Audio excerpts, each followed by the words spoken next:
El terremoto de magnitud 8.8 ocurrido en Kamchatka, el 30 de julio sacudió al mundo entero y se convirtió en uno de los eventos sísmicos más potentes en la historia de nuestra humanidad. ¿Qué fue en realidad lo que lo provocó? ¿Y cómo se desarrollará todo a partir de ahora? Lo analizaremos en este resumen semanal de los desastres naturales de la semana pasada. Actividad sísmica y volcánica. Tras el potente terremoto de magnitud 8.8 ocurrido el 30 de julio frente a las costas de Kamchatka, en Rusia, la península está atravesando un repunte sin precedentes de actividad sísmica y volcánica. Según los científicos, la parte sur de Kamchatka se desplazó casi 2 metros y la región está siendo sacudida por réplicas. En el transcurso de una semana se han registrado más de 270 terremotos de magnitud 5 o superior, de los cuales 26 fueron extremadamente potentes, con magnitud 6 o más. En este contexto, se produjo un despertar volcánico local de carácter extremadamente raro y a gran escala.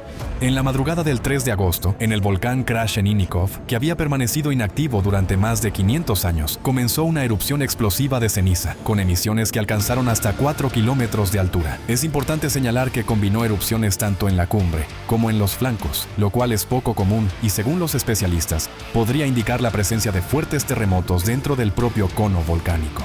Continúa la erupción del Klyuchevskoy, el volcán activo más alto de Eurasia. El 5 de agosto lanzó cenizas a una altura de hasta 7 kilómetros y la columna de cenizas se extendió casi 500 kilómetros. Desde el cráter fluye de manera prácticamente continua lava y se proyectan bombas volcánicas, fragmentos incandescentes de lava a una altura de hasta 500 metros. En los volcanes Shiveluch, Besimiani y Karimsky continúan erupciones de distinto tipo e intensidad. El monte Mutnovsky muestra una anomalía térmica, confirmada por imágenes satelitales, por lo que se le ha asignado el código amarillo de peligro para la aviación. En el volcán Kambalny se observa una intensa actividad sísmica y en el Abachinsky se registran emisiones de vapor y gas. Las autoridades locales y el Ministerio de Situaciones de Emergencia han instado a turistas y residentes a abstenerse de visitar zonas en un radio de 10 kilómetros desde las cimas de los volcanes activos.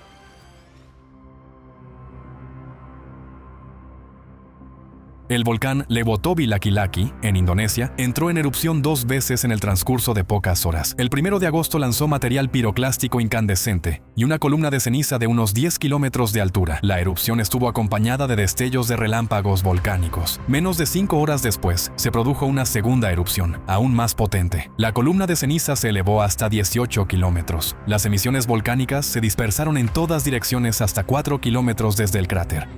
Durante ambas erupciones, se observaban llamas envolviendo la cima, y el estruendo se escuchó a unos 20 kilómetros del volcán. Al oír el potente rugido, los habitantes locales salieron a la calle presos del pánico.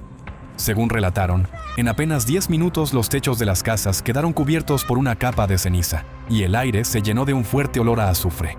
Una verdadera lluvia de partículas incandescentes de roca se abatió sobre varias aldeas. Se insta a residentes y turistas a no acercarse a menos de 6 kilómetros del cráter. El director del Centro de Vulcanología subrayó que el carácter de las erupciones del volcán Lewotobi Laki-Laki ha cambiado. Si antes se producían aproximadamente 4 horas después de aparecer las señales sísmicas, ahora este intervalo se ha reducido a 2 horas, lo que indica un rápido ascenso del magma. Fenómenos similares se están produciendo en volcanes de todo el mundo. Los especialistas observan el ascenso de un magma más caliente y fluido hacia la superficie, que emerge no solo desde la cámara magmática, como ocurría habitualmente, sino también directamente desde el manto terrestre. La explicación detallada de este fenómeno se expone en el informe sobre la progresión de los desastres climáticos en la Tierra y sus consecuencias catastróficas. China. En muchas provincias de China vuelven a azotar inundaciones. Según datos oficiales, a finales de julio las lluvias torrenciales y sus consecuencias se cobraron la vida de al menos 75 personas, de las cuales 44 fueron en Pekín. En apenas unos días cayó sobre la capital casi la cantidad de precipitaciones equivalente a todo un año. La zona más afectada fue el distrito de Millún, Los residentes afirman que no recibieron advertencias a tiempo sobre la amenaza inminente. Muchos se dieron cuenta de la magnitud del desastre solo al despertarse hacia las 4 o 5 de la mañana, cuando el agua ya les llegaba a las rodillas. El mayor número de víctimas se concentró en una residencia de ancianos. El nivel del agua allí subió más de 2 metros y muchas personas mayores con movilidad reducida no lograron salvarse. Más de 80,000 personas fueron evacuadas de Pekín. Las autoridades reconocieron que los planes existentes para prevenir desastres naturales resultaron ineficaces y que el sistema de protección de la ciudad frente a inundaciones mortales presenta deficiencias graves. Las lluvias provocaron no solo inundaciones, sino también deslizamientos de tierra, dejando incomunicados a residentes de varios suburbios de Pekín y privando de suministro eléctrico a 136 aldeas. El desastre anegó viviendas, destruyó cosechas y provocó la muerte de aves de corral. El número total de damnificados superó las 300,000 personas. El ejemplo de la mortal inundación en Pekín vuelve a confirmar que los escenarios habituales de respuesta dejan de funcionar, incluso en países con servicios de rescate tan organizados y tecnológicamente avanzados como China.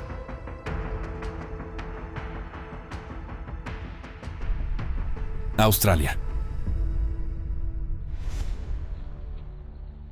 El 31 de julio, en las zonas del norte del estado de Australia Meridional, cayó una fuerte granizada que sorprendió a residentes y turistas. Para esta región árida y calurosa, un fenómeno así es una rareza y una anomalía climática. La tormenta duró alrededor de 1 hora y media, cubriendo el desierto con una capa de hielo. Al mismo tiempo, los termómetros descendieron a 0 grados Celsius, un valor extremadamente bajo para la zona, donde en esta época del año la temperatura mínima media suele rondar los 8 grados Celsius. Las condiciones meteorológicas extremas también afectaron a Nueva Gales del Sur. El 2 de agosto, en el norte del estado, se registraron nevadas récord. En algunas áreas, la altura del manto de nieve alcanzó por primera vez los 40 centímetros. Los residentes fueron tomados por sorpresa. Unos 200 vehículos quedaron atrapados en las carreteras, algunos durante varias horas. Según los meteorólogos, lo anómalo fue no solo la cantidad de nieve, sino también la extensión del territorio afectado por las nevadas. En la costa norte central, el fuerte viento derribó árboles y arrancó techos de edificios. Más de 32,000 hogares y empresas quedaron sin electricidad. En todo el estado, las inundaciones, la nieve y el hielo interrumpieron el tráfico por carretera y ferrocarril. Una persona se encuentra desaparecida.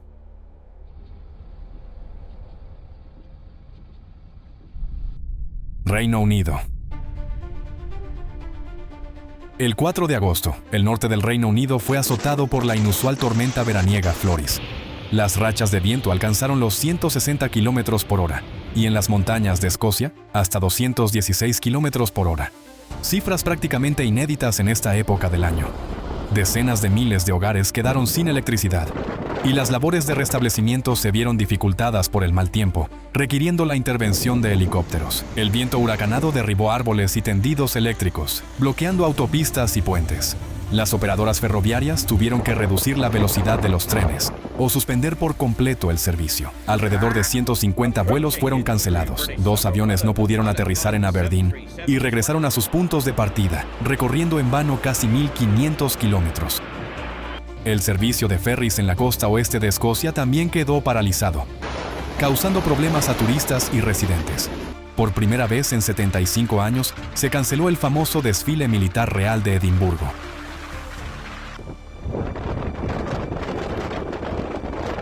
Perú. Desde el 31 de julio, varias regiones de Perú se han visto afectadas por una intensa tormenta de arena. Vientos de hasta 50 km por hora levantaron miles de toneladas de arena, convirtiendo el día en noche. La visibilidad en el epicentro del fenómeno se redujo a 2 metros, paralizando por completo el tránsito. La aerolínea peruana Corpac suspendió los vuelos sobre los geoglifos de la meseta de Nazca. Los puertos marítimos y los mercados fueron cerrados temporalmente, y el tráfico en las carreteras se restringió. Uno de los sectores más afectados fue el turismo, vital para la economía local. En Huacachina, uno de los principales atractivos de la región, se cancelaron las excursiones a las dunas, se suspendieron todos los vuelos en parapente y se bloqueó el acceso a la laguna. En el Parque Nacional de Paracas, el viento alcanzó los 70 km por hora, causando graves daños al medio natural y a la infraestructura. En las provincias de Tacna y Arequipa, La arena cubrió cientos de hectáreas de maíz listo para la cosecha. En la provincia de Cayoma, la tormenta dañó los arrozales, poniendo en riesgo la cosecha de octubre y noviembre. La alta concentración de partículas suspendidas de polvo y arena provocó problemas respiratorios, especialmente en niños, ancianos y personas con enfermedades crónicas. Esta tormenta fue el resultado de una rara combinación de dos tipos de vientos, descendente y horizontal. Aunque los fenómenos de viento son habituales en las zonas desérticas de Perú, la magnitud e intensidad de esta tormenta fueron excepcionales y poco comunes para esta época del año. Muchos han tenido que ya sacar las mascarillas. Vemos polvo terrible. Rusia.